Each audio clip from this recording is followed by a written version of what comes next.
Olá amigos do canal Toy Story, tudo bem com vocês? Hoje nosso conteúdo é sobre os escravos da religião. Os mosteiros, as instituições eclesiásticas, as ordens religiosas como os franciscanos, carmelitas, beneditinos e jesuítas tinham em suas propriedades negros escravizados? A Igreja Católica apoiou essa prática? De repente ela não tinha escravos, mas fazia vista grossa em questão dessa atividade desumana, cruel e que dava muito lucro aos senhores católicos, que eram donos dessas mercadorias. Será? É isso que vamos ver nesse vídeo, pessoal. Fiquem até o final para que vocês tenham uma boa compreensão do texto. As grandes instituições religiosas do Brasil colonial e imperial tiveram negros escravizados, sim. Pesquisas recentes apontam para um número de escravos muito acima da média do que havia nas grandes propriedades rurais da época. Os escravizados mantidos por mosteiros e conventos também eram obrigados a professar a fé católica, participando de missas, momentos de orações e recebendo sacramentos. Só que a maioria desses negros eram adeptos do islamismo, enquanto estavam na África, mas aqui foram obrigados a se converterem ao catolicismo, a mesma religião dos seus donos e senhores. E isso por si só já era uma grande humilhação para esses negros. Os que não quisessem seguir os ritos e costumes católicos eram submetidos aos mais terríveis castigos, de forma a servir de exemplo aos outros escravos. Não é novidade para ninguém que na Europa moderna, principalmente na Espanha ou em Portugal, a Igreja Católica obrigou os judeus e muçulmanos a se converterem ao catolicismo, mediante todo tipo de penalidade e ameaças a que eram impostas para quem se negasse a conversão. Quanto mais aos negros escravos em suas colônias e no Brasil, os jesuítas da Companhia Inácio de Loyola, que vieram para o Brasil desde 1540, não foi para catequizar os negros, não. Muitos senhores católicos cediam ou davam alguns de seus escravos como dízimo para a igreja. Mas analisem vocês mesmos e deixem aqui nos comentários. Seguindo aqui, pessoal, a compra de uma carta de alforria costumava ser bem mais difícil para um escravo de ordem religiosa do que para alguém que estivesse sob o jugo de um senhor leigo. O professor, mestre, doutor e historiador Vitor Hugo Monteiro Franco, ou Franco Monteiro, pesquisou os arquivos da Ordem de São Bento. Uma das principais descobertas foi o próprio termo escravos da religião. Ele ressalta que o cotidiano desses negros escravizados estava regulado pelos hábitos religiosos do catolicismo e da vida monástica. Em 1759, quando os jesuítas foram expulsos do Brasil, eles deixaram para trás centenas de negros que ainda não tinham sido alforriados.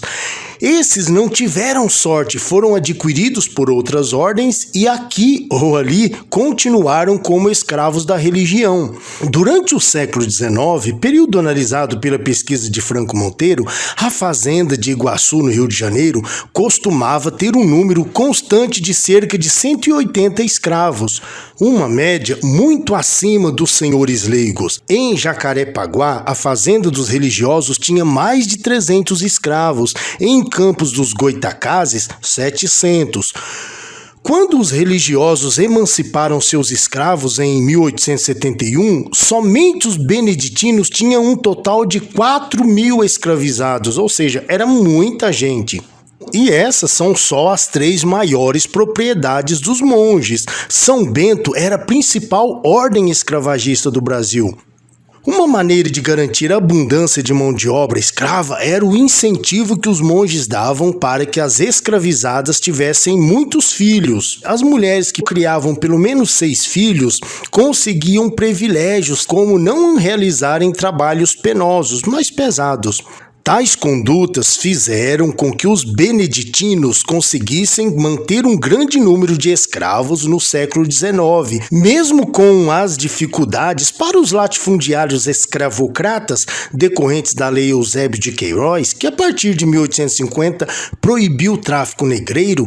Essas instituições religiosas construíram ao longo dos séculos grandes corporações muito semelhantes a grandes empresas pautadas em um complexo sistema organizacional. Os beneditinos construíram um sistema de gestão eficiente e duradouro, que garantiu o fornecimento de escravos para suas propriedades sem que recorressem ao tráfico, entenderam? Embora haja uma corrente que acredite que a escravidão impetrada por religiosos fosse mais barata do que a conduzida por senhores leigos, pelos valores cristãos supostamente respeitados, o historiador Franco não compatua com essa ideia. Primeiramente porque só o fato da privação da liberdade a que um escravo está sujeito já é por si só uma grande violência. Além disso, ele encontrou registro que atestam atos de crueldade. Tem um caso, pessoal, em uma fazenda de Cabo Frio, no Rio, também dos beneditinos, em que 2 monges espancaram um escravizado até a morte, isso no século XVIII. Olha o nível de violência. E onde esses escravos trabalhavam? Vamos lá. Boa parte deles faziam um trabalho semelhante a qualquer outro escravo de propriedades rurais. As instituições religiosas tinham muitas terras e nelas cultivavam cana-de-açúcar e outros insumos valiosos para a economia daquele momento. Quem fazia todo esse trabalho era mão de obra escrava ou escravizada. Já no caso dos religiosos, havia também muitos escravos com trabalhos especializados: carpinteiros, ferreiros, oleiros, sapateiros, boticários, enfermeiros, além daqueles que serviam os monges no claustro.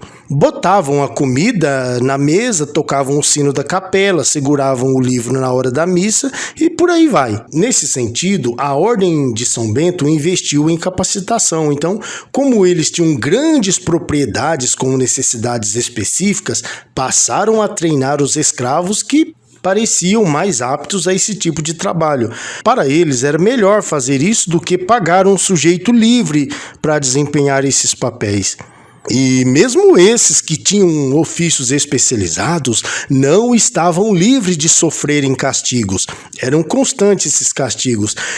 Desempenhar essas funções específicas, por outro lado, conferia prestígio dentro da comunidade escravizada e muitos desses profissionais acabavam conseguindo fazer trabalhos por fora, um dinheiro extra que eles tinham para no futuro comprar a sua carta de alforria. As ordens religiosas libertaram seus escravos ao longo de 1871, ou seja, só 17 anos antes da Lei Áurea, que foi em 1888.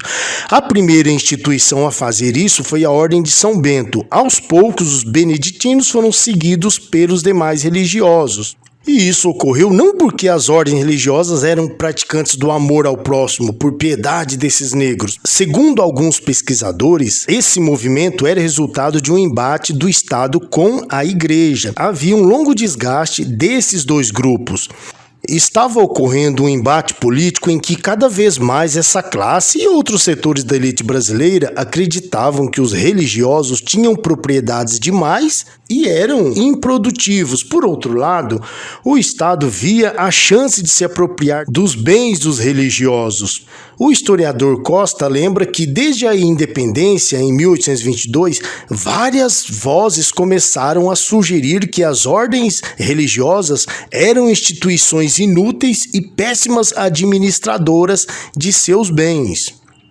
E agora, pessoal, para finalizar aqui o nosso vídeo, alguns amigos católicos vão dizer que este conteúdo é tendencioso e parcial e que a Igreja Católica não apoiava a escravidão no Brasil e que, inclusive, existem várias bulas papais proibindo a escravidão e para aqueles que já tinham escravos, que esses reis e senhores não maltratassem esses negros em suas propriedades. Mas então vamos fazer assim, pessoal. No próximo vídeo eu vou trazer um conteúdo falando dessas bulas papais e também mostrando o outro lado da história. onde a igreja, por meio de seus representantes, mostra através de documentos que ela não apoiou a escravidão no mundo e nem no Brasil. Beleza, pessoal? Eu fico por aqui e nós já nos vemos então no próximo vídeo. Pode ser? A todos vocês, o meu muito obrigado.